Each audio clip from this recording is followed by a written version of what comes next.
Vamos falar de polêmica? Quer entender que história é essa de prerrogativa de foro privilegiado, julgamento do Bolsonaro, voto do ministro Fux? Eu vou te explicar como é que funciona, da forma mais simples possível, e você tira suas próprias conclusões. Primeiro, vamos entender o que é essa prerrogativa de foro, que está dando tanta polêmica, porque o STF, muito recentemente, agora, no ano de 2025, mudou o seu entendimento de como é que vão funcionar esses julgamentos. Prerrogativa de foro, ou chamado e popularmente conhecido como foro privilegiado, nada mais é do que uma saída que a legislação tem, que a Constituição tem, para julgamento de pessoas em cargos específicos. Não é para proteger a pessoa, é para proteger o cargo. Então vamos lá, se o prefeito da sua cidade comete um crime, ele não vai ser julgado por um juiz de primeiro grau aí da sua cidade, porque muito provavelmente eles se conhecem. Esse juiz pode gostar muito desse prefeito ou odiar esse prefeito. Isso faz com que a decisão não seja justa. Isso faz com que pressões políticas possam ocorrer. E aí esse cargo não vai poder ser exercido com liberdade. Isso também acontece com o governador em maior escala e principalmente do presidente da República, o cargo máximo que nós temos no país. E aí, se o presidente comete um crime, quem julga? Em regra, o STF. Mas esse entendimento foi sendo alterado ao longo do tempo. Primeiramente, lá quando se publicou a nossa Constituição, cometido o crime no exercício da função, a responsabilidade, ou seja, o foro para julgamento daquele crime, era no STF, independente de quanto tempo depois isso fosse descoberto, independente de quanto tempo depois esse processo começasse. Se o presidente cometeu um crime enquanto era presidente, o STF queria julgar. Mas aí mudou.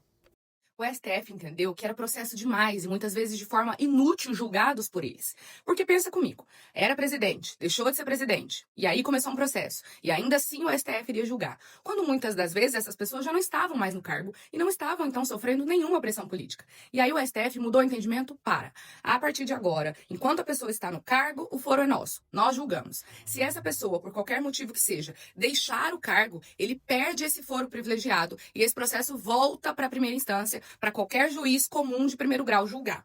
Mas aí, olha o que os políticos começaram a fazer. Durante o processo, estava no STF. Quando eles percebiam que a decisão do STF não ia ser legal, eles renunciavam ao cargo. E aí surgiu o termo fuga de foro. E o STF percebeu isso. E aí, para tentar evitar essa artimanha, o STF começou a cortar isso. Que jeito? O processo tem várias fases. O processo, então, iria correndo no STF. Chegava no final, a apresentação de razões finais, para logo já vir a decisão. Quando essa pessoa renunciava ao cargo, muito provavelmente porque percebia que a decisão do STF não ia ser boa, o STF falava: vem cá, nós vamos julgar. Eu não vou deixar o seu processo voltar para um juiz de primeiro grau para você ter uma decisão melhor.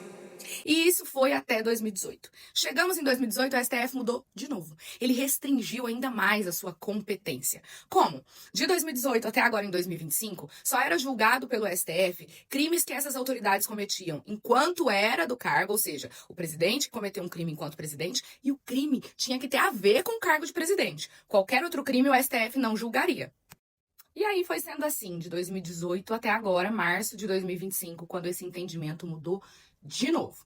Agora, o que está valendo? Se o presidente comete um crime enquanto presidente e esse crime tem relação com o cargo de presidente, o STF vai ser o órgão julgador.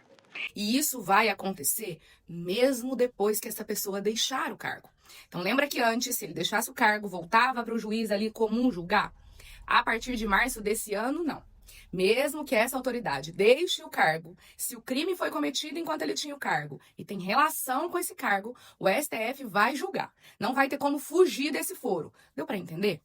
E é isso, gente. Eu espero que vocês tenham entendido. Quem se sentir à vontade, deixa a opinião aqui nos comentários. Me fala qual entendimento você acha melhor. Se você acha que esse julgamento, então, está sendo justo ou não. E lembrando que todas essas modificações de questão de foro, de quem vai julgar o quê, davam a ideia de que o STF não era politizado, não sofria pressões políticas e que o julgamento seria mais justo. Por isso, as pessoas teriam mais liberdade em exercer o cargo, seja de governador ou presidente.